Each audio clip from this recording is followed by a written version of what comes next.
Hey guys, I'm JanetOnOccasion, and we are continuing on with our Three Kingdoms coverage, talking about more of the legendary heroes, or lords, or whatever they are. So, today it's going to be Liu Biao. We're going to talk about him.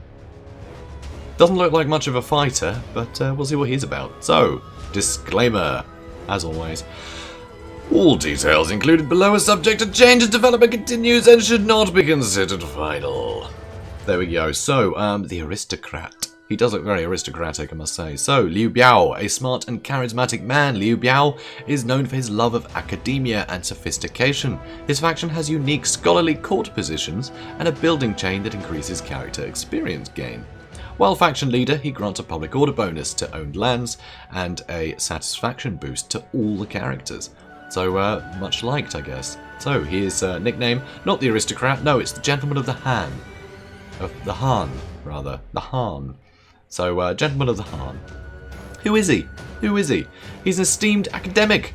Liu Biao is known as one of the 8 geniuses of Jiangxia. I think probably near enough, maybe, possibly. A group of scholars during the late Han era. Governor of Jing province. He's a smart and charismatic man with an appreciation of etiquette, nobility, and the finer things in life, a man seldom ruffled. Liu Biao demonstrates his aristocratic pedigree through stable officiality. This is turning into a song, isn't it? Though the Han crumbles, its spirit and legacy endures through its many branches and descendants. Liu Biao holds this lineage closely, serving with unwavering sense of duty and prospering greatly during a time of peace, an accomplished administrator and ever the traditionalist.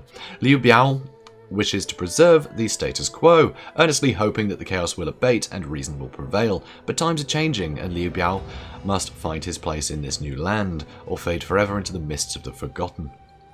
Clearly he didn't though, because he's in a video game now. Yeah, that's right. Yet with change comes opportunity. Liu Biao is an exceptional governor and has potential to be much more, provided he can adapt to this era of conflict. If he succeeds in exercising his authority on Xiangyang commandery,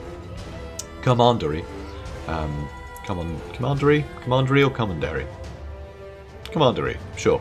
He can lead his commandery. I know, I've said this word several times, but suddenly it's like, how do I pronounce that? I'm questioning every word, even the English ones now, guys.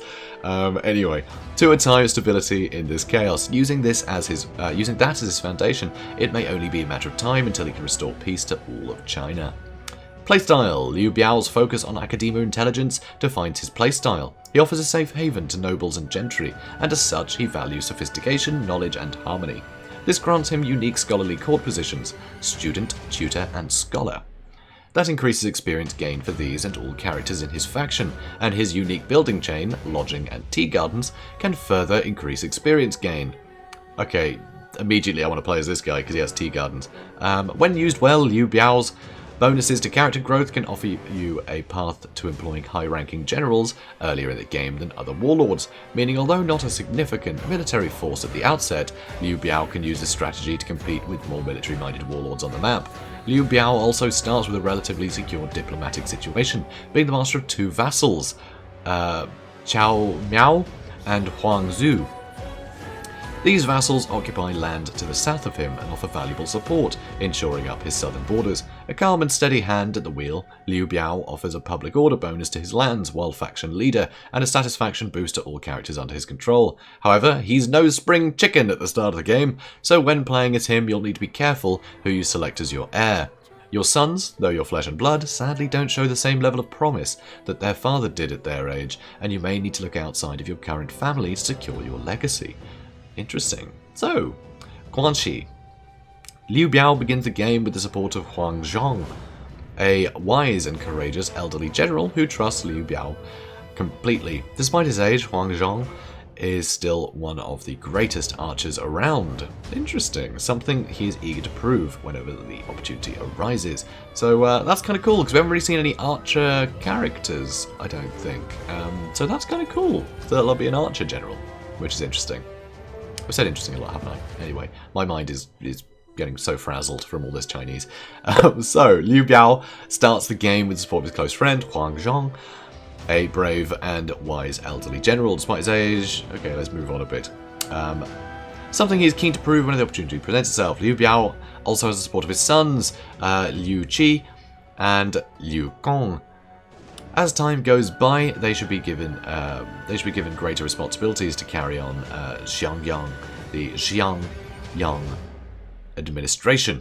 However, it is known that Liu Biao puts more trust in Huangzhong than either of them. While Huangzhong's age makes him unsuitable for an heir, some say that Liu Biao is already looking to others to pick up the mantle.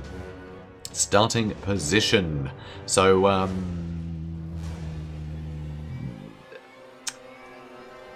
not much I can derive from this, from the previous ones. But there he is. He's in Xiangyang. So, Liu Biao begins in the Xiangyang province, where he is surrounded by rebels. He will need to protect his people and restore order before going further.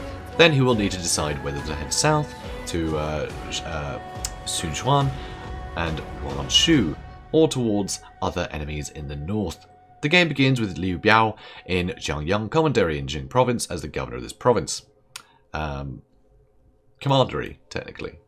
Or is it provinces? No, isn't it? It's counties, then counties, then commanderies, I believe. But anyway, I guess it's still a province, technically. An office given to Liu Biao by the Great Han Empire. However, rebels are rising all around his territory. Liu Biao needs to bring them down, protect his people and restore order to the commandery before going further.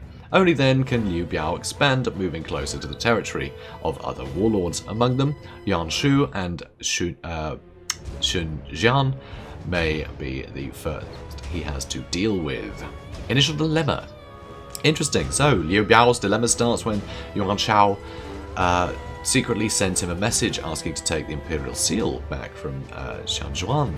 You will have to make a choice. Accept Yuan Shao's request and attack Shanzhuan, which will trigger a war against Shanzhuan and Yuan Shu, his ally, or ignore Yuan Shao's request and anger the powerful warlord in the north. Interesting.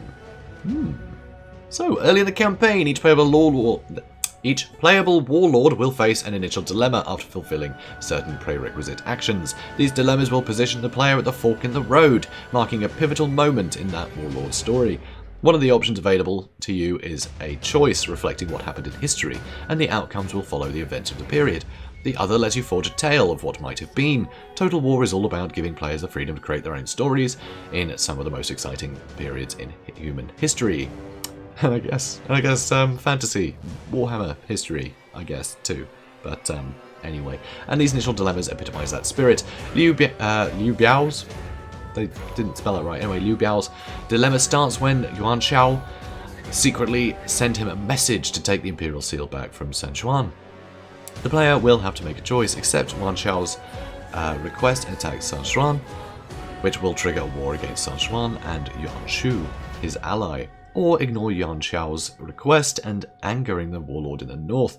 The choice of this dilemma will have a big impact on the immediate situation in this central area with Shanzhuan, Liu Biao, and Yuan Shu. Ignoring Yuan Shao will mean that the situation is calmer, but your potential enemies will have the ability to grow much stronger as well. Attacking Shanzhuan, on the other hand, will mean a difficult start, but with great opportunities. As the rule of Xiangyang Commandery, the player needs to unite this commandery by conquering regions that were lost to rebels. Afterwards, Liu Biao will have difficulties expanding, and he needs to pick his enemies in a smart way.